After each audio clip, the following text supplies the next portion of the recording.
You asked for it. Here it is. It's a podcast from Apathetic Enthusiasm.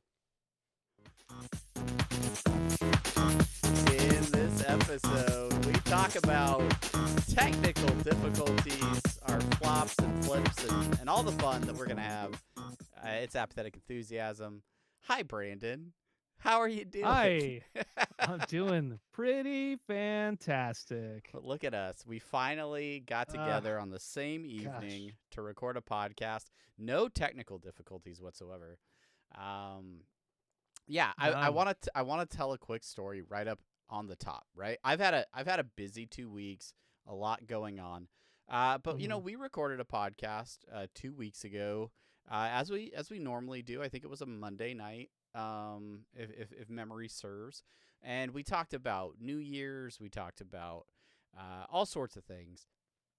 And as is my responsibility as a half of the Apathetic Enthusiasm brand, I record and post the video content on our YouTube. And I have a pretty normal workflow where I just drag the raw file unedited into YouTube, create the post mere minutes after we're done recording, and then I hit publish, and you know, all bets are off. Apparently 2 weeks ago, that was the last time I sat down at this computer, because I hopped on the computer, opened up all my windows to get ready to podcast, and there it was, the YouTube browser, still sitting at the screen where I'm supposed to hit publish, but I didn't actually hit it. I know it was scanning our last episode for like content. It does scans to make sure we aren't breaking any YouTube rules. But apparently I didn't hit publish. So welcome to, if you're a YouTube viewer, 2 episodes in 1 week. One of them 2 weeks old that we didn't talk about. All right. If you're an audio listener, no worries. And if you want to know where you can find us anywhere on the internet, you can follow us in a number of ways. You can find us on Facebook, facebook.com/Apathetic Enthusiasm Show. You can send us emails, apatheticenthusiasmshow@gmail.com. Over on Instagram at apathetic_enthusiasm. On the web, apatheticenthusiasm.com. You can get video content so long as I upload it at youtube.com/apatheticenthusiasm. And then, all your favorite podcatchers, you can get audio versions of the podcast. Spotify, I don't know, Apple Podcasts. Yeah, I think we've been on there for over 10 years. Yeah. So Staples. there you go. We're staples over there on Apple Podcasts. Staples. In the top 10 million of podcasts. That's easy, right. Easy. How the heck are you, my friend? It feels like too long. It feels like we've been away from each other for a long time. Absence makes the heart grow fonder, and in this case, it's true. I missed you, friend. Miss you, old chum. Hopefully, lots of stuff has happened in this last 2 weeks between our last episode and now. For video listeners, a lot has happened in 2 weeks. A lot has happened in the 2 hours between episodes being posted. Yeah. I mean, I don't even know where to start. I guess we could start with your championship stay over in South Carolina. That was a good guess. Richmond, Virginia. Yes. Well, I guess we could explain that we are kind of a week late in some of our discussions.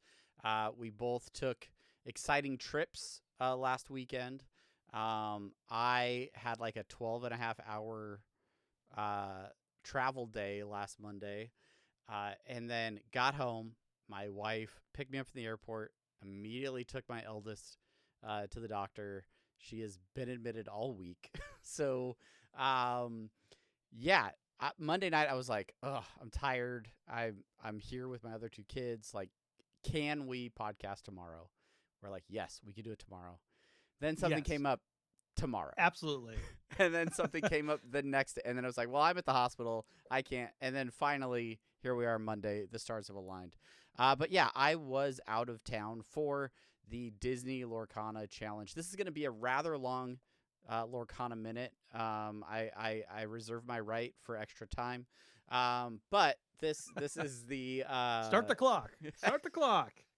This is the premier event for Disney Lorcana. This is one of 3 2,000 player tournaments that the actual like Lorcana brand puts on.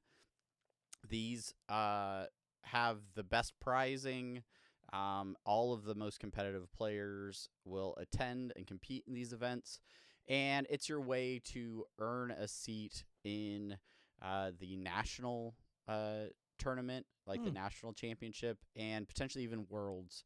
I think the winner of the main event gets an automatic seat at the worlds tournament. So, yeah, it's a very difficult event to get into. You have to basically be sitting on Eventbrite the moment tickets go on sale and like refresh the page and do all these things.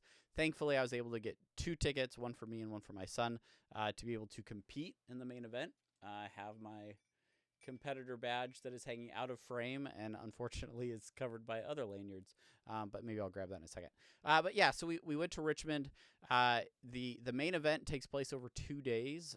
Starts on Saturday with 8 rounds of Lorcana, and then if you can manage to get 6 wins and not get 3 losses, then you move on to day 2 for an additional 4 rounds of Swiss. Swiss is the type of organization that pairs you against opponents. And then if you are successful in those last 4 rounds, then you go into a top cut, which is like a top 64 or something that then whittles its way down into single elimination until they find one champion. Yeah, it's a lot. It's a lot. To add to that, we also signed up for a pre-event, the promo pre-event that took place on Friday. This was the first time where they were doing side events before the start of the main competition. So that was a 7-round event that we played in. And then on Sunday, we signed up for 2 side events, which was like 6 additional rounds. I think I did the math. I played, I think, 21 best of 3 rounds of Lorcana over the 3 days. My brain was fried. My life was fried. Like, if you ask how I did, well, I competed. You know, my son and I, we do pretty well in the local scene, right? We're a couple of the more competitive players in our local area. We've both won some local set championships and things like that, and we're talking like 14 to 25 people in a lot of those tournaments. So to go sit down in a 2,000 player tournament, it's intimidating. It's people take it very seriously. There's like serious prizing on the line, and like if top 8 gets a golden Mickey card that people are valuing in the tens of thousands of dollars. So it's it gets pretty intense. But at the end of the day, you're playing a card game with Disney characters on it. So like the community is pretty cool about it. Like it's a fun and welcoming community. And that's something that I really liked about the event as well, is like it was a fun place to just be around a bunch of other people that enjoy the same card game that you do. But yeah, sat down, first 2 rounds, I played decks that were very similar to mine, same color combination. And I was fortunate to win those 2 rounds. First 2 rounds, 2-0. Woohoo. Here Easy, we go. Easy. You're like, what? Like it's hard? I could do this all day. Give me the golden Mickey right now? Like, what are we waiting for? Round 3, I think so. Friends that were back home were following how we were doing online on the website. And I guess going into round 3, I was like tied for like 4th place or something. But I was tied with like 400 people. Like, so Yeah. But I played in round 3. I played against an opponent who was very good. We went to 3 games. We actually went to time where we used up the entire, like, I think it was 55 minutes or 60 minutes that we had. And what happens in Lorcana if you go to time is then you go to turns.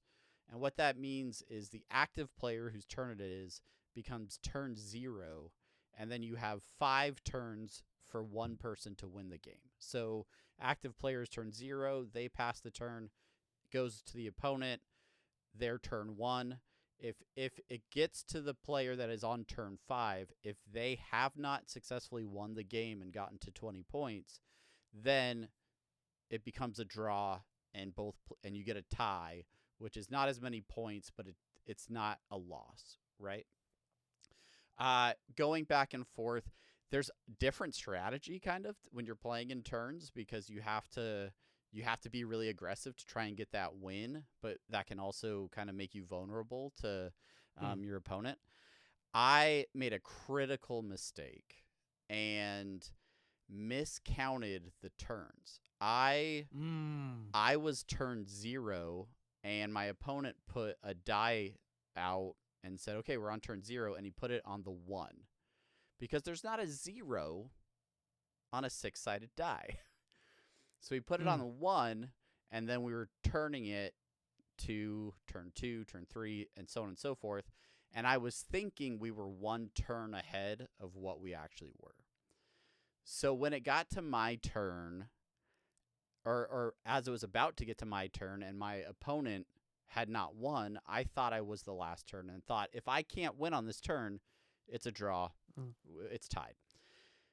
Not realizing that I was in fact turn 4, and my opponent had what he needed on board to win the game. So unfortunately got the loss there. And ended up losing in round 4. And so now I'm 2-2. I'm a little disgruntled. I have to literally win 6 more rounds, or 4 more rounds. I'm 2-2. So I have to win 4 straight rounds if I'm going to make day 2. Consolation prize: if you can win 3 rounds, you get this foil Mulan promo card, which is like an incentive to keep playing. And so going around 5, playing against that opponent, it was not a matchup I was familiar with, but I did my thing, managed to do okay, got the win, secure the Mulan promo card. Sweet. All right, micro goal achieved. But the job's not done. Still got to win 3 more rounds to make day 2. A lot of the competitive players from my local area that we've been hanging out with, some of them had already been eliminated at this point. Some of them are kind of at this neck and neck with me. I think at this point, Caleb my son had already gotten his 3rd loss in round 5. So he was still playing for that Mulan promo, but he knew he was already not in day 2. So go into round 6, play another opponent, managed to get a win there too. And I'm like, hey, okay. Won my first 2, lost my second 2, won my next 2, still got a chance here, got to win 2 more games. Mulan secured. Caleb won a game, his Mulan was secured. And then going around 7, and the start of the game, my opponent inks a green colored card and plays a blue colored card. This is a color combination that my deck is terrible against. I consistently lose against it. It's like one of my worst matchups. And sure enough, guy steamrolls me in 2 games. I was like, that's it. Okay. Like as soon as he inked and played those, I was like, I think this is where my day ends. This is, it was really interesting because when I sat down with my 4-2 record, everybody around me has similar records, right? Because the way you sit it, the way they arrange the tables and everything, you're sitting amongst and playing against people with the same record or very similar records. Sitting right next to me on my left when I sit down is the only world champion in Disney Lorcana DKP is his name. He won the world championship last year, which was the first world championship, and he's playing cards next to me. So I was like, hey, we got the same record. He went on to not lose again until late the next night. But me, I lost that game. I did get a selfie with him though, so I was like, hey, That's I mean, good, if you're sitting next to me, I'll get a picture with the champ. But yeah, at that point, like, yeah, these rounds last an hour, but then you have like the additional time for people doing those turns, right? When you go to turns, so that takes up time past the allotted hour. Then everybody has to report their scores, and you have to make sure that all the stuff is entered correctly, and then they have to set the pairings for the next round. That entire process, along with probably some technical glitches, was causing there to be upwards of like 40 minutes, 50 minutes between those rounds. So even though we started at like, was it 9 in the morning, I think, those 8 rounds were not done until like 8 p.m. It was like 12 straight hours of Lorcana. Yeah. It is exhausting. That's rough. It is exhausting. So going into round 8, I could have played that round. I wouldn't have earned me a day 2 seat, and it wouldn't have gotten me any additional prizing. So at that point, I was like, I went and found my opponent. I was like, hey, I'm conceding this round. I'm gonna drop. I just wanted to tell you to your face and not no show on you. He's like, totally cool. I get it. He was gonna be in the same boat as me with the same record, so like it was just one of those like, yeah, we're tired. We're gonna go get our Mulan cards and get out of here. But yeah, so that was my run in the main event. In the 7 round side event, I went 4-3, which was 1 win shy of getting some of the advanced, like, extra prizing. And then on Sunday, we played in a bunch of side events to get tickets that you could turn into the prize wall, and that's where you could get extra types of prizing as well. Some of that prizing, I got a hat, which, you know, if they would just have a merch table, I would pay cash for this hat. But I did get a official Disney Lorcana ball cap. It's subtle, but it doesn't scream Lorcana. It doesn't scream Lorcana. Very small logo on the back with like kind of like the lore symbol on the front. But I will wear that to my locals from now on to flex on those guys. Nice. And then you have those cards, those fancy cards I was talking about. For the video viewers, so these are some of those cards. The ones on the bottom have like a cool foiling effect on them. So you fancy boy. You get this Pegasus. Everybody that participates in the main event gets this Pegasus card. That's the Mulan card that I was talking about. And then these ones up here, I got. This is what the top 16 players in the main event get, but they get that fancy foiling on it. I bought the budget non-foil version off the prize wall with some of my tickets. Although that card is still rather expensive if you try to sell it online. So I mean, it's like $120 or something like that. Yeah, it's expensive. It's I wouldn't pay that much money. I wouldn't either. Caleb also got a pin and some other things. But yeah, so that aside from actually playing Lorcana, it was a really fantastic event. Just the community, it was really cool to see how nice everybody was. Like it can be intimidating going into that size of an event with that many people, but everybody I interacted with the whole weekend was really pleasant to be around. It was really fun. They had some artists that were there that were signing things. So we got these little posters from the different artists that signed a bunch of these cards. So I actually brought a bunch of these cards and had them sign them. Caleb got like a playmat signed. So that was fun. And then, yeah, what else? I don't know. that I've talked for 20 minutes. I don't Yeah, know. but Any you know, like questions, Brandon? it was a lot. I'm just I'm just listening in. I've never been. I guess the most competitive thing I've ever been in is like track and field when I was in like Third elementary grade. school. And then well maybe I went to like a choir competition, I think. We also did not win that. Okay. Yeah, so a whole lot of not winning. Um I prefer the individualized games like Catan and you know, things that I can just use strategy for. I Yeah. use my brain, you know, Mm-hmm. not my brawn, which I have plenty of. Uh Nobody is gonna question that on this podcast. um so what I would ask you, Travis, is what lessons did you learn from your experience there at the Lorcana challenge? Um. Hmm. Give Lessons I me learned: one lesson. bring the best deck. You're much more Okay. likely to win if you do that. I didn't. Okay. Um. I learned a lot of micro lessons about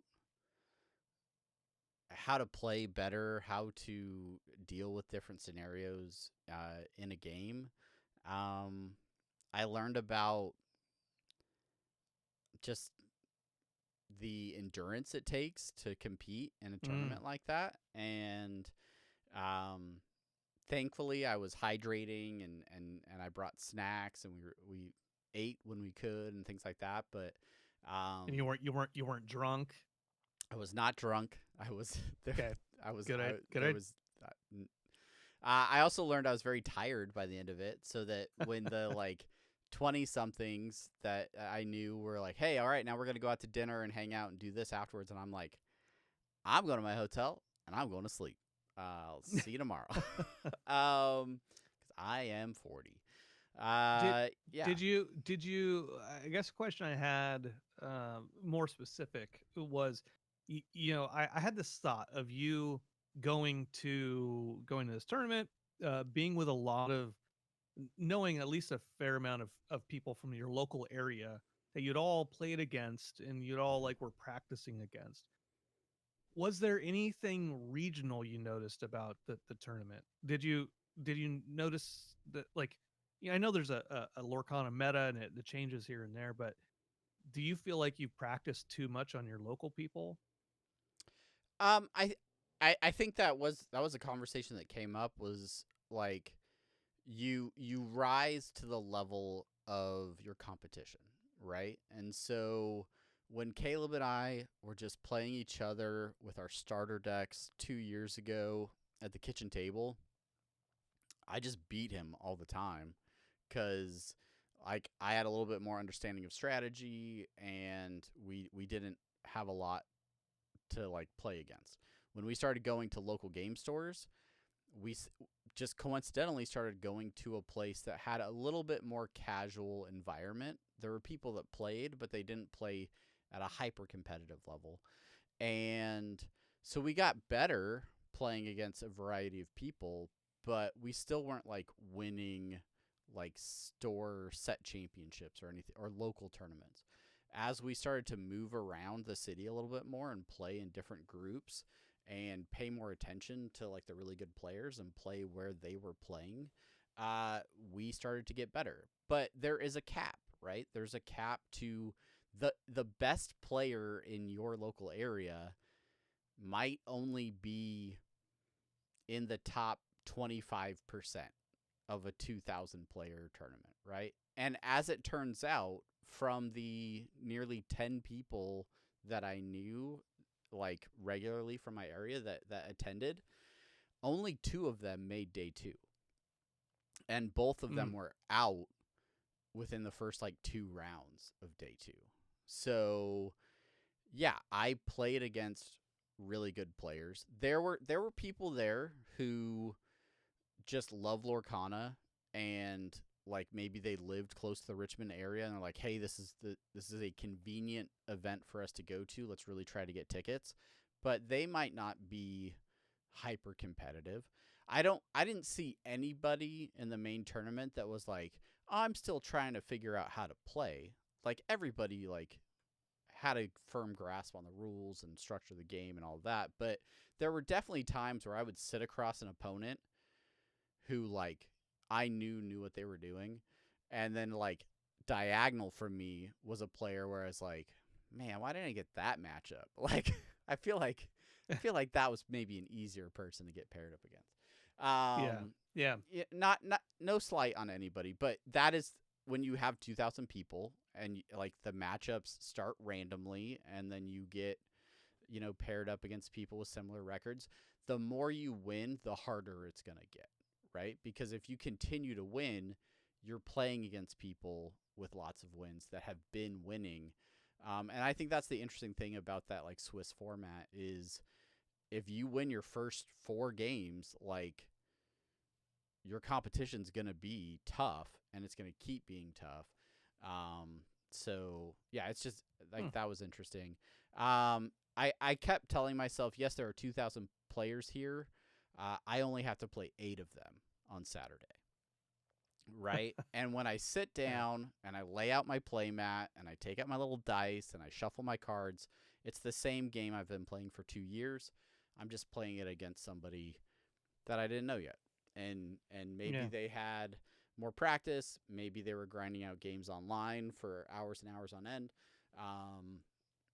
I think my level of preparation, if I wanted to be really serious about making day 2 and those sorts of things, I understand the level of preparation that I need to have if I want to do that. Is not what I was doing when I was like relaxing and enjoying the holidays 2 weeks before before going to this event. And some people take this game very seriously and they like make a living off of it because they're on sponsored teams and they win big tournaments and get cash prizes that they then put back into the game. They're not there to collect Mickey Mouse cards. They're there to like win tournaments. Like they're like I have a whole collection of cards behind me because I like the cards. Like I love the game. I like the cards. Like I am a competitive person that also just enjoys the intellectual property and stuff too. So I'm not like strictly like I will buy the 60 cards I need for the deck and then grind that deck and go try to win. So I don't know. Yeah, and also those players too, they have the money or the sponsorships to get those decks anyways. Oh yeah. Oh So, yeah. It all builds up towards that same like it goes the same direction, the means to an end. Like, all right, invest in this, which means I can invest more, win more, invest in more. And like those players that I knew from my area, many of them at the Milwaukee DLC made day 2. Like I think 6 of them were all in day 2. I think 1 or 2 of those people that I knew for sure had made it in Milwaukee actually made it to day 2 here. So that's another situation where it's like tournaments are different. Your matchups are going to be different. You may only see bad matchups. You may only see favorable matchups, a combination of both depending on what deck you bring. So there is variance and it's cards, right? You may never draw that one card you need to deal with your opponent's board. You may, like in the case yesterday at a local set champs, you may draw everything perfectly if you're Caleb, and you may draw all of the bad cards if you're his opponent, and he just steamrolls his opponent in the finals. And it's a friend of ours that we've played with a long time, and it was just like it's just unfortunate because he's like, I can't get anything, and Caleb is just having like the perfect hands over and over again. So yeah, that's just how it goes sometimes. But I'm glad that I went. I'm glad that I competed. It has sort of broken the seal off of a level of intimidation to play in those types of events where I'm more open and willing to go and participate in some larger events like that, it is inconvenient that the United States is so large, because and not many of these tournaments are centrally located in the middle of the country where I happen to be right now, which means you have to like travel, right? And You have to hop in your car. You gotta put together an overnight bag. yeah, find a it's place not to just stay, like hmm so. yeah. There's an Like, aspect see to if that. any of your cousins live there. Like, hey, maybe I could stay there for a day or two. And they're like, no, you still owe us money. Yeah, exactly. And then You've it gets nailed into it. that type of stuff. So I am interested. The next one of these tournaments takes place in like June or something. Mhm. But it is in the Infinity format. This is the format where all cards are legal, not just cards from set 5 to now. Because of rotation, when they rotated out the first 4 sets of cards, that's core constructed. That's what the tournament was that I played in. Infinity is not as popular as a format, but that is the format for this next DLC. So I'm interested to see if more people kind of gravitate towards it, start practicing it, start playing it, because the game itself is trying to get people interested in that. But yeah, I don't know if it's in Indianapolis. I don't know that I could technically drive. It's a drivable distance, I guess. Yeah, Anything's it's not that. drivable if Alaska's drivable if you try hard. I mean, technically, yes, technically. Yeah. Well, Indianapolis is probably like 12 hours away from you or something like Yeah, that. something like that. Yeah. So Yeah, I don't know. that's nothing. I don't know. We'll see. Um, We'll see. But yeah, I had a lot of fun. Oklahoma City to Indianapolis. He's doing the Let's math see. right now, live Yeah, on the podcast. yeah. 10 hours and 50 minutes. Too So easy. yeah, Too easy. about 12 hours, man. There is You got a this. tournament in is it Austin? Houston. It's in Houston. Okay, let me look. Let me and look that's it up. like 6. To I think it's like Houston. 6 hours away. Yeah, 6 hours and 30 minutes, man. Too easy. Yeah. Pretty good. Pretty good. Pretty close. Just get up at like 2 a.m., drive 6 hours, play 10 hours of cards, and then drive home. So I think it's a 2-day event, so you'd probably have to find a couch to sleep on or something. Okay. You sleep in your car. It's the best way to get the most restful night's sleep. And then you just win the tournament. And you modify your dashboard to be a pull-out Lorcana table. And then you just practice. You hack the dash so that you can play the online client and grind out some games using the buttons on your steering wheel. That's how it works. And that's how you can practice while you're on the way to the tournament. And you like press the button and I got adaptive cruise. It's fine. Yeah, it goes. That's the wrong move. Also, pay attention to the road. And then it like careens off the road if you make a bad play. Yeah, that's good. Anyway, that's good. I still love Lorcana. I am very excited that I'm done playing in set championships, and like tomorrow starts reveal season for the next set, which comes out in mid-February. So this is like that zone where like competitive Lorcana for me is kind of over until the new sets come out and stuff, and I can just kind of like if I could show you my desk right now, there are stacks of cards like around my keyboard because I won that set championship a few weeks ago, and they gave me a whole box of cards, and it was just like extra stuff that like there were some good cards in there, but then there was just like a bunch of extra stuff that I didn't need. So this whole box is all bulk cards that I have more than 4 of that I don't need.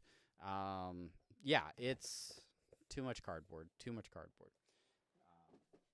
But what can I say? I love it. Do you have any Clarabelles in there? In that box? Uh-huh. No, it's a good card. I wouldn't put Clarabelle in bulk.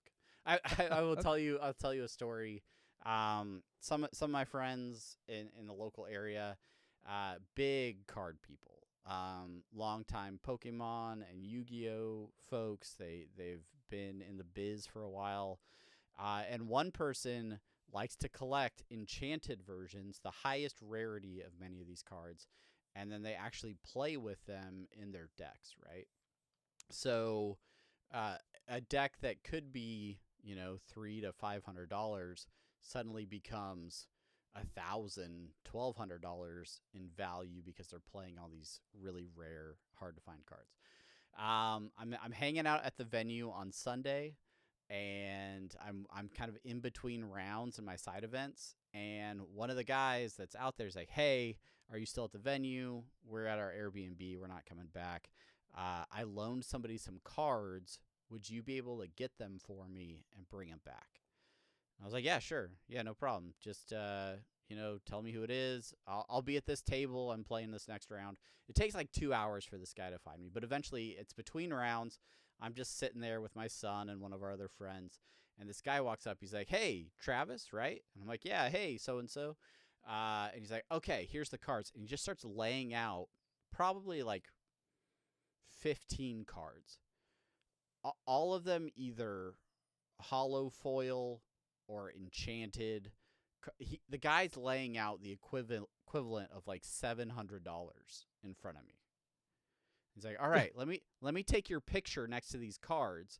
And he like takes my picture and sends it to our mutual friend to make sure that the guy he's handing all these cards to is the intended recipient. And he's Yeah, like, I'm Travis. "Yeah, Yeah. yeah, yeah, that's me. Sure, that's the ticket." He's like, "All right, that's you. Cool." And then I just take all these cards and I put them in a deck box, and I'm like, "All right, now I have to like be the mule that like transports these across state lines or something like that." Yeah, I you ended up put I put him ended in up a put him in a balloon and swallowing him. yeah, you got to eat those cards. You got to. Um, I ended up getting them back to the owner, thankfully. But yeah, that was an interesting interaction as well. But I don't know. All told, from the staff to the judges, the artists, the broadcast team, like everybody there, and of course all of the attendees and competitors, like it was just a fun environment to be in. So I was really glad that we got the chance to go, because it's something that me and my son absolutely loved, but like nobody else in my family gets. So they're all like, "We're glad you had a good time." I still don't get it. I don't know. But it was a whole lot of Good fun. for And good for you guys, but don't don't make us go. Don't yeah, make us I ever I did. experience that. I was like, "Hey, Sienna, there were like a group of ladies making friendship bracelets at one of the tables that were like," and I'm like, "You love making your Taylor Swift friendship bracelets?" She's like, "Yeah, no, I'm not going, Dad. I'm not going to one of those things." I was like, "Sheena, you love, Disney. Like there were people cosplaying, there were people, just like doing these other things." She's like, "Yeah, no, I'm good. I'm fine. Thank you." I don't want to go. Yeah. Don't want to do it. Anywho. Yeah, it's okay. Not Well, that was everybody pretty has to much have how the your same weekend was too, hobbies. right? Like like your Yeah. your No, weekend was yeah. the same. It was the same. And after this break, yeah, I'm not gonna. The break will go in wherever it goes. Um, I don't care about this show. It's a I care about Rick and Morty. high level of production quality we do on this podcast. Yeah. So, 2 trips. Last week, the weekend before, went to Ojai. Oh, Oh, hi. hi. With Chelsea, and it was our anniversary. 20, Happy 22, 20 happy anniversary. 22 years. 22. Mhm. 22 years. Wow. So Despite our best efforts, we made it 22. it's good. And It's good. yeah, so Ojai, California. It's just like a small little town, lots of hippies. And so we did that. We did some wine tasting. We did some olive oil tasting. We Do you hung do you out. just eat straight olive oil when you taste olive oil, or do you like dip stuff in it? We would have preferred dipping stuff in it, but the way they were letting us try everything, they had us just like little paper cup. Hmm, that olive oil tastes like jalapeno, you know? Oh, okay. And So it's like infused oils. So yeah. So okay, it's not, okay. but they do have regular olive oil that like, oh, try the non-virgin, try the extra thick and gooey version. I don't know if that's that thing. Um, Try the 10W40 version. but they would have the olive oils, different olive oils, but they also had different balsamics. So then you could like mix and match as you're trying. Just be like, oh, what does this olive oil taste like with this balsamic? And so it was like we got this like a green chili olive oil with I think uh, pineapple balsamic. Um, Hmm. and so like we tried it and like that's pretty good. That's pretty good. So that's one of the things we came out of there with. Um, let's see, wine tasting. So here we went to three different wineries, and there's a handful of wineries in Ohio. Um, and here's what Chelsea and I figured out about wine tasting. Um, After like the second one, we're like, okay, we'll do one more, but then we realized we just don't want to talk. We're kind of tired of people talking to us about wine. Just give me a glass and but nothing against people who drink wine and go to tastings and like they're find themselves as connoisseurs.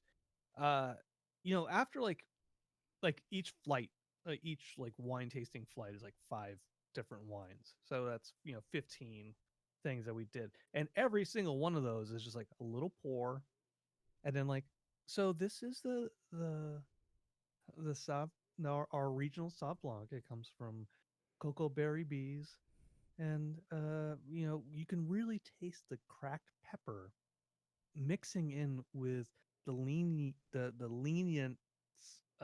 uh, brigade sauce. Like Eh, I like that you as a person are so authentic that you can't even pretend to be that pretentious. Like you're just like Thank you, yeah. thank you for acknowledging. Um, and so he's like, okay, yeah, we're done. Like, we don't just give us the wine. Yeah. We'll Um, take a bottle of this, a bottle of that, and we'll we'll see ourselves out. yeah. Yeah. And so we went to like an Italian restaurant that night, and which would have been like the perfect place for wine. I was like, "Ah, I'm full. I don't want any of that. Actually, I don't even know if there was alcohol there, but it was okay. It was okay. Because I had some steak. Um, Mm. let's see. But yeah, so there was that. And then it was a nice little weekend. We tried to go see like a record store like the last day, but it was closed, so we said, screw it, go home. All right. Um, Sounds let's awesome. see. So that's trip number one. Trip number two was this last weekend. I went with the boys, not the boy, but the boys. And when I say the boys, I just mean me and my friend Justin. We went to Las Vegas this last weekend. Did you pluralize your one friend? Yeah, yeah, I did. Justin the boys. That's fine. Um, I did a boys trip with me and my son, so hey, I there get you it. go. I get it. Yeah. You get it. So we went to Las Vegas. So the reason we went to Las Vegas, I don't have any aspirations to go to Vegas because I'm not that big a gambler. Um, and I know that when I go, I'm going to gamble. And what I'm going to do is I'm going to get impatient with like, I picked a game that I could sit there all night and just like dwindle, win some, lose some, but I'm like, well, it basically evens out over time. Uh, but but then I get bored, and then I'm like, okay, I've dwindled enough, Mm. all Max on red, max bet. Let's yeah. all on red, and then immediately lose. We're like, okay, well, that was that. Um, So sure enough, I do still do that in Vegas, just to confirm. Um, but so the reason we actually went out there was so the Punk Rock Museum is in Las Vegas. The Punk Rock Museum was founded by Fat Mike of NoFX, and so this museum has a bunch of artwork. It has a bunch of like flyers. It has instruments from a bunch of different bands, and it goes through like classic classic punk like Iggy Pop and New York Dolls and stuff like that, and like all the way to like the modern stuff, with like things that bands that I have never heard of, or like Taking Back Sunday, which is a band I have heard from or heard of.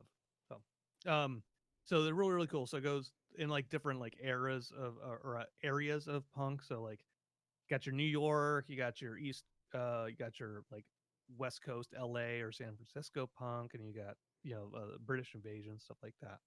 So really cool. Now, what's even cooler about it is it's be it has people from punk bands who come in and do tours all the time. So this particular weekend, NoFX at the Punk Rock Museum, they released a NoFX section for their 40 years exhibit. Yes, Yes. as as those areas are popularly called.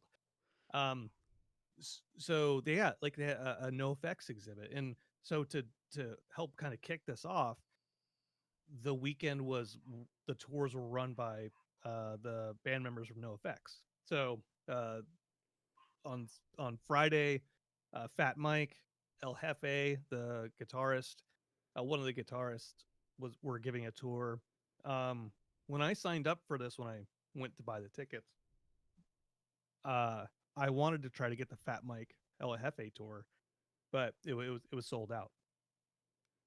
But Saturday, there were a couple spots open for Smelly, Eric Smelly Sandlin, who is the drummer for NoFX.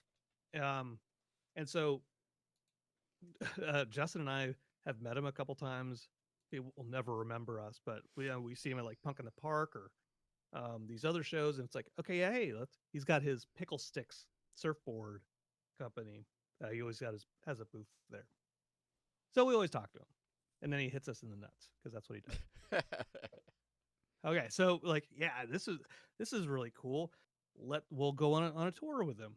And the tour was like two hours basically, and he is just walking us through the exhibits.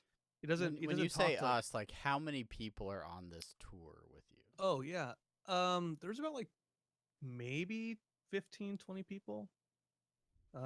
Okay. Which sounds That it's not it's not that many when we think about it.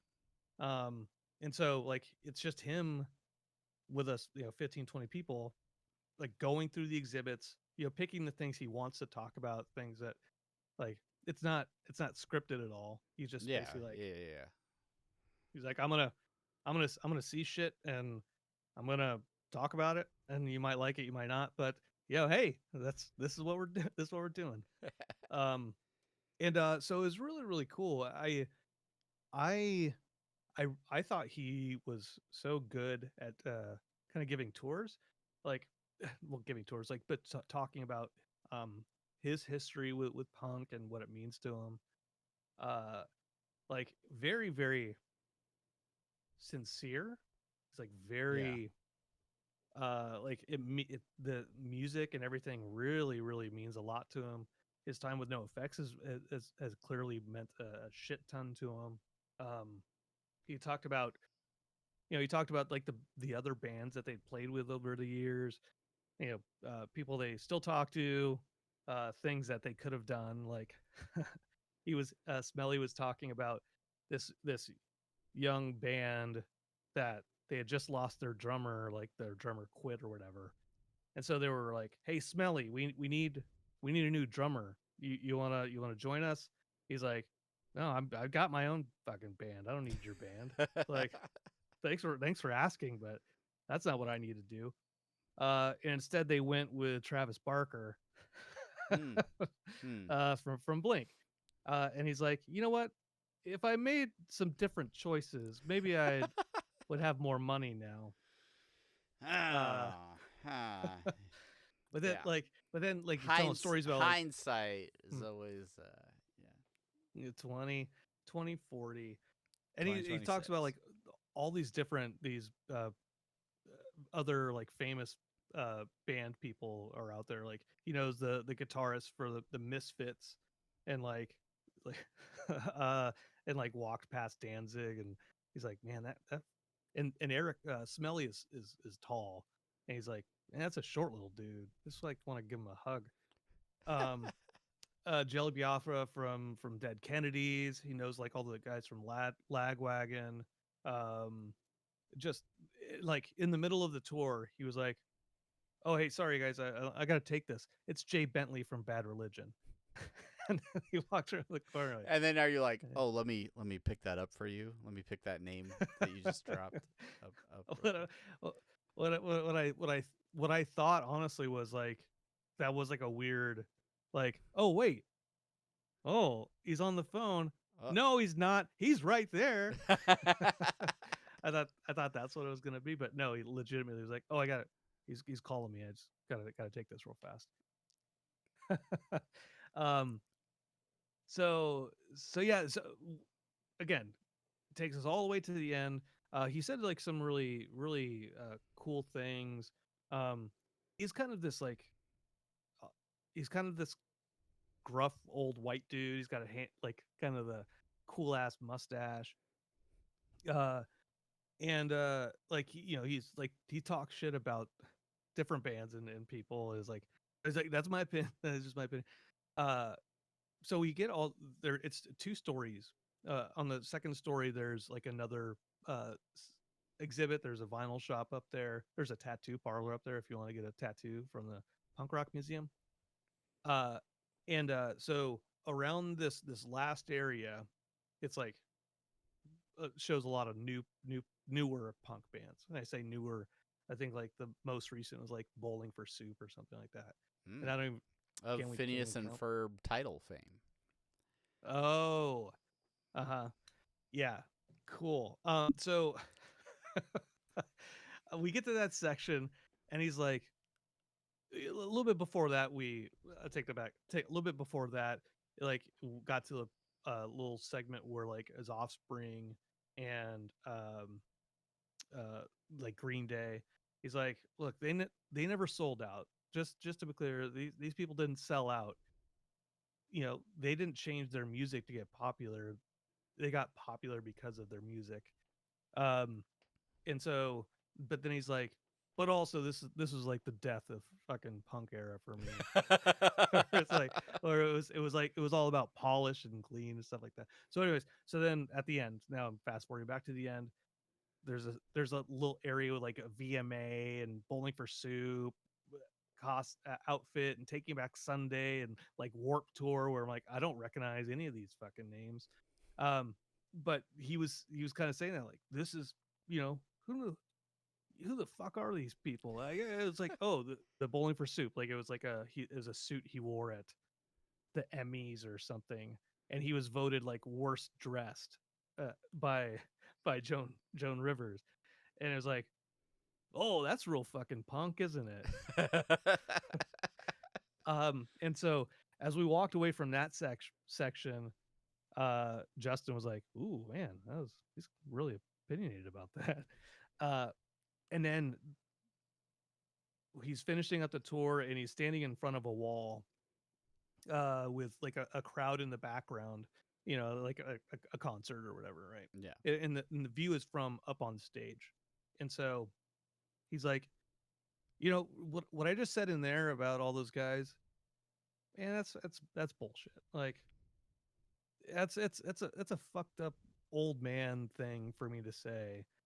And he said that like when they opened up the punk rock museum, he was like sitting in front because it's like kind of like a auditorium looking thing with that. Yeah. He's sitting up front. He's like, and I looked up at the wall, and I thought like this could be me on stage right now, looking at all those people having a blast. He's like, oh, look at this guy on the wall, like he's fucking happy. Definitely not listening to our music. Um, and he's like, that I knew that's when I knew I was wrong. The new music, the new punk, it's not mine. It's like whatever it is that defines you or makes you feel it. Like, who am I to say what's right or wrong? You know. So like I really appreciated that about him, taking that, Yeah. like, it's not my like thing, like but that's it rocks. it's not the same as the art that he makes and that like the bands that he's been a part of, like, but there's an audience, right? Like, and these Mhm. are other artists, and obviously thanks to commercial success, like they've done all right. um yeah, it Yeah. is funny, it is funny, just as an aside, like when I look up, like, Spotify will do AI generated playlists or whatever, right? And I'll just be like, give me a punk rock playlist. And then, like, certain songs on there, I'm like, yeah, this is a song I want to listen to. And then it's like Avril Lavigne comes on. And I'm like, listen, I like Skater Boy as much as the next person. But this wasn't really the vibe I was looking for with the playlist Spotify. Since you've been gone. I guess I it mean, could be kind of. it's kind of edgy, Kelly Clarkson, but yeah. So, and sometimes it is punk music, but it is the more commercial, you know, pop punk that I Right. like to listen to as well. I Yeah. enjoy an occasional Warp Tour in my youth. So yeah. Yeah. Yeah. I made fun of one of my coworkers when the Warp Tour announced a new, you know, another go around, and I was like, I don't recognize any of these bands. And so it was right when he left that the new band area. I also said to Justin, "Oh yeah, it's like that's Tyler's music in there." Um, Tyler being our coworker. Anyways, so one thing is interesting I'm about. really curious what the lineup is for the 2026 Warped Tour now. Let's look at the Long Beach one. Festival info, 2025 lineup. Here we go. Headliners. 311. I know them. Oh yeah, I don't care about them. Unknowns. um, I've heard on each line, I maybe know one of these bands. Nope, don't know any on that. Oh, Bowling for Soup. There you go. Oh, Bowling for Soup. Hey, they're there. Boys Like Girls. Yeah. Okay. Devil Wears Prada. Is it? Are Anne they on? Berlin, I listened to. They were a Christian punk band back in the day. Is it? Oh, Um, that's that song. Whoa, Black Betty, Anne Boleyn. I don't think that's them. Oh, Wow, there are a lot of bands on here though. Young Gravy. Young Gravy is on here. oh man, I love. Well, I don't want to say I love and then the name of that Red Jumpsuit band. Apparatus. The Oh, I Aquabats. do. Oh, Aquabats. Yeah, okay. Aquabats. But like Yeah. those bands are not enough to carry a festival for me. I think. You don't Is it? want to go out to Long Beach to watch Rise Against play with uh oh Silly Goose. That's a band that's on this Well, lineup. when you Less put it Than like Jake, that. More Than Jake, Oh, Jack Less Than Jake's K's, on there. Less Than Jake's Oh, on there, Goldfinger. oh, Goldfinger's on there. Oh Uh, man, shit, I did miss out. like there's some legit bands on here. Yeah, Anyway, part of the Warp Tour thing too was you had to like it was basically like you had to reserve tickets before they even told you who the bands were. ooh, Something like that. for the like who all the bands were announced, which was kind of weird. Yeah, Uh, that is weird. Okay, here's the deal. We've talked for an hour. We've talked Oh about. shit! We've Oh, I about. talked a lot. We've talked about 3 trips, but we're making up for lost time. So we've talked about trips. We've talked about stuff. But you brought up a movie to me the last time we talked, and I ended up watching it on an airplane. And I watched it on my phone on an airplane. Like it wasn't like in the back of like the seat, right? Mm-hmm. But one thing I recommend nobody does is start a 2.5 hour long mystery movie on an hour and a half long flight. Because you can get real invested in a plot line and then boom, please raise your seat backs and tray tables as we make our final descent into the Oklahoma City area. It has been our pleasure flying with you. And you're like, but who's the murderer? How do, the movie in question is Wake Up Dead Man. Wake Up. A glass onion mystery. You watched this film, Brandon? Yeah, I watched it. It was What- good. All right, and that's our synopsis, everybody. Oh, I did. Oh, I didn't realize you wanted me to do the synopsis for it. No, You want me to do the that's synopsis for it? no, I don't. It's Oh. I mean, it's a glass onion movie. Was it Ryan? How do you say? Yeah, his first- Ryan Johnson. Ryan Johnson, Johnson. the guy Yeah. that was too scared to make another Star Wars movie, according to Kathleen Kennedy. Oh, which did she say that? I mean, she in not so many words said something to that effect, and then he immediately responded on Twitter like, "No, it wasn't." Like, that's not how that went down at all. But yeah, these glass onion movies, the Benoit Blanc mysteries series, played by the actor who you will say because I'm terrible at remembering actors' names. Oh yeah. Craig T. Nelson. That's it. I know that's not it. What's it? What? I forget his first name. Craig, right? Daniel Craig. Daniel Craig. Jefferson Airplane. Like the airplane I watched the movie on. Jefferson Craig. Yeah, Daniel Craig. Yeah. Daniel Craig. Yeah, James so Bond. The James Benoit- Bond guy. Benoit Blanc. Benoit Blanc. Josh Brolin in this movie. All-star cast. The one guy who played in that Sherlock show, he was the dude. My brain. He's the bad Glenn guy. Close. He's the famous the famous Sherlock Holmes like key bad guy. Like Jeremy Moriarty. Renner. There you go. Moriarty. There you go. He plays Moriarty in the Sherlock show. I don't know what you're talking about. He's in there. Glenn Close is in there. Yeah. Thomas Hayden yeah. Church.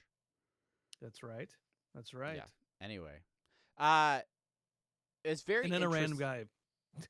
A random guy, like who isn't even like the main character doesn't have top billing on Google. Like he's not even listed as an actor in the movie. All right, so here's what I want to talk about real quick before we get out of here. This is a very interesting movie because it is a murder mystery whodunit that takes place in a very small Catholic church, with a very sort of bombastic and somewhat radical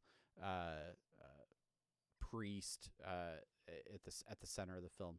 A lot of religious sort of subtext and commentary throughout. And as like the two polar opposite ends of the religious spectrum on this podcast, right? I was really interested in how you felt, like, because I feel like we watched the same movie, but probably through very different eyes, and there were aspects of it that I really liked. And again, I don't come from like a Catholic background. I don't like the sort of legalistic and like procedural things that people do in the Catholic Church. I don't like understand or know a lot about. But there was something to me that was really like I really liked the main character, the young priest that was going into this church, who like was very adamant about like wanting to be an example of like Christ's love for these people, and like it seemed very genuine that he was like this reformed boxer who had like a bad past. He had killed somebody, I guess. Like we don't get like all the specifics of that, but then he's like, no, I want to help people, and like I believe in this mission to like really, like help, like love people. And then he goes into this environment where it's sort of the opposite of that, right? It's people that are using religion and using, God to kind of like prey on people and like and make people feel guilty and make people feel like, I don't know, bad, really, and then manipulate others and things like that. I don't know, like how did you feel about that dynamic and the characters, and how did you I don't know, how did you kind of interpret those relationships?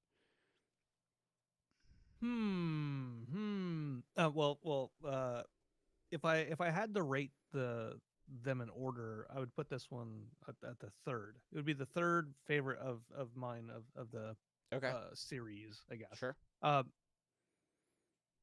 that's not because of the religious stuff. Fair. Just let you know. It wasn't as like the mystery wasn't as maybe Benoit Blanc's like I didn't I wasn't like fascinated or wowed by him necessarily in this one. Maybe it was his hairstyle, I think. Sure. Um, It was a little bit longer, I guess.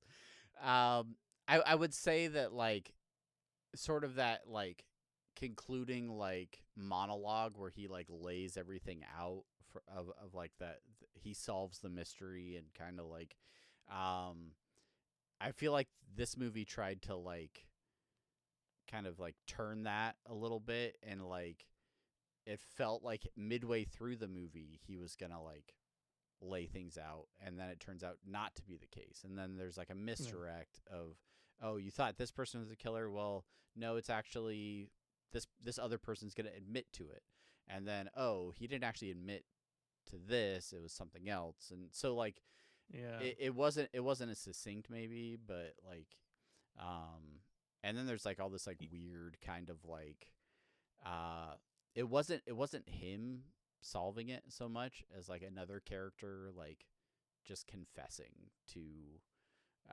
what went down. yeah. And how the confession comes uh is I think where the final twist is. Sure. But yeah, confess. Yeah. It so the whole Catholicism and confession it always seemed like a really weird thing to me. Like the priest, Yeah. it, they have to keep it to themselves. So I'm like, I can go in to a priest and say, yeah, I murdered my entire family, and like 10 Our Fathers, 13 Hail Marys, and turn yourself in, son. Like things like that. But then I'm like, no, I'm not. See you later. Like shit, he's gone. Ah, Damn another it. one got away. Why do the murderers keep coming to me? um, but so that's interesting to me. And the priest that goes in there, he's not. I forget what that priest's name is. The boxer priest. Yeah. But he is there kind of to support the archdiocese that is there currently. Well, that's who. What's his name? From the Goonies. I forgot his name already. Josh Brolin. You know, Josh Brolin. Hey, thank you, Thanos. Josh Brolin's older priest He runs was it, and he like was all Wix. He was the character Wix. okay. Yes. And all these people are really there for Josh Brolin and his So then there's like scenes where Josh Brolin is like, "Father, will you take my confession?" And Wix is like, "Yeah, of course, I'll do it." And then Josh Brolin just starts saying really, really terrible, awful, nasty things, just to make the Wix, uncomfortable. And there's another section later on where like eventually Brolin takes Wix confession as basically like, No, Wix was Brolin. oh, Wix was Brolin. Judd is the Got, other one. Yeah. Mm. gotcha.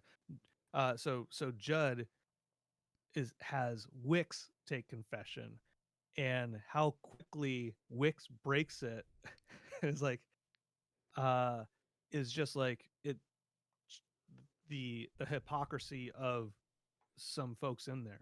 So going back to your question about how I felt about the movie, what I really liked was, you know,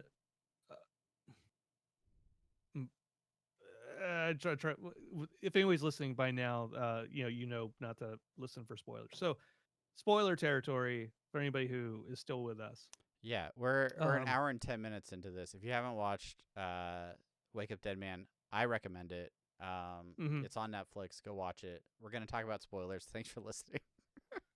Yeah, thanks. Okay, now back to it.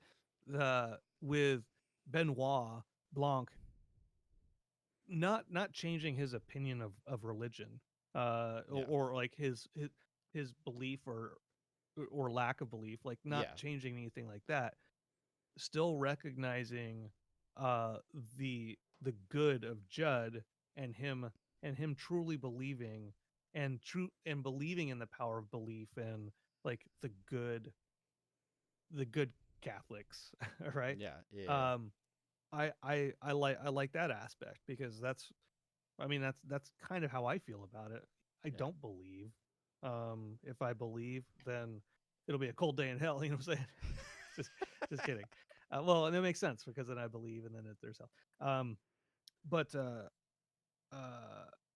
it I was believe interesting to I me because I I felt believe in like the power of good people. yeah, And yeah, like like true belief in uh the teachings of Christ, like that is that is what everyone should strive to be in religion, and in my mind. And like it's a hypocrisy of the Wixes, that really damage you know damage perspective, I guess. Anyways.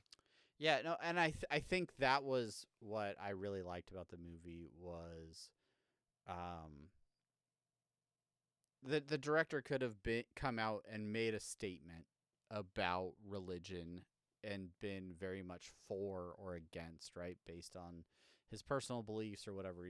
But he portrayed a variety of characters that exist, in our world. There are people who, believe in a number of religions and believe in um, the good sides of that, and like want to help people and love others, and care for others, and then there's people who kind of follow personalities or follow religious people that don't always like have the same opinion, or Mm-hmm. they're less prioritized on helping others and more about helping themselves, or bringing themselves up, or making money or different things like that. And so like there's commentary in the movie about like both of those things, and it's kind of left up to the viewer to be like, all right, like if you're interested in taking care of people, and being a good person, like ideally that wins out in the end. But like yeah, there's it takes all kinds, right? And Yeah. but I just I didn't I didn't watch a single trailer. I literally, you were like, hey, there's a new Knives Out movie, you should watch it. And I was like, oh yeah, I remember hearing that one was coming out. I'll download it for my flight. And then immediately was hooked, like was interested in the characters, interested in the story. It probably wasn't my favorite either, but it was fun to watch, and it definitely was like an hour and 40 minutes into it, and we were touching down in the airport, and I was like, I have to go home and watch the end of this. Like you just got in your car and sat in the parking lot, like, oh honey, yeah, flight's delayed. No, she picked me up. She picked me up. You still could have. I just sat in the back, like not talking to her. How was your trip? Hold on. I'm just watching this. Flight's delayed. Yeah. I'm just sitting in the terminal in my home airport, just like on the baggage claim. She's watching my Life 360. Like, I know you're here. It notified me when you landed. I don't know. We're having a loop around Dallas. It's turbulence and stuff. It says you're in the building. Yeah. No, it's because that signal's tied to the I can antenna see of the you building. through the window of the airport. Anyway, all right. They took a picture of me. That's a cutout. That'll do it for this episode. Yeah. Thank you everyone for sticking around. Hopefully we remember to like upload these and you can watch them. If we do that, let us know your thoughts. If there's something you want us to discuss in the future, if you have any questions about Lorcana, feel free to ask me directly. Yeah. If you have any questions about punk Smelly music or wine tasting. This is the last thing. I didn't even talk about it. I meant to. I forgot. Like many things, which is Smelly is from my high school, my hometown. So yeah, he when the tour started, he was like, yeah, I'm from a little fucking town in California. Is anybody know about Glendale? I was like, yeah, I know Glendale. He's like, oh shit, really? Where? I'm like, Locker Center. He's like, no, fucking, I'm from Tahunga. I'm like, all right. And then later, I was talking to him a little bit, and he's like, yeah, I went. It was either go to Verdugo High School or go to Crescenta Valley High School. And my parents were like, fucking go to that one. That's you won't get shot there. And I was like, if he graduated in like 82, 84, something like that, he went to fucking high school with some of my family. It's so weird. Anyways, so yeah. So if you are interested in knowing more about No Effects and the border of Tahunga and La Crescenta, which is the street Lowell, where there's an In-N-Out at the top, which he's like, you know where In-N-Out is? I'm like, yeah, man. Are you kidding me? We're best friends now. Is that the one that we went to when I crashed your friend's wedding? Yeah. Hey, sure is. Look at that. Now we're best friends, Smelly. Now we're best friends. I'm going to invite him on the podcast. We just talk about that. Let's just talk about. Yeah. I'm going to start. Yeah, inviting other people. All right, that's it. It's all right. It's good We're to done. pod. We're done. We don't have a Swifflecast after this, so our lives don't have meaning anymore. Yeah, true that. Thanks everybody for listening. Like, subscribe, do all the things over on YouTube. Rate and review 5 stars on your podcatcher of choice. We love you. Thank you for listening. Till next time, I'm Travis. And I'm Brandon. Thank you. Bye. Rip.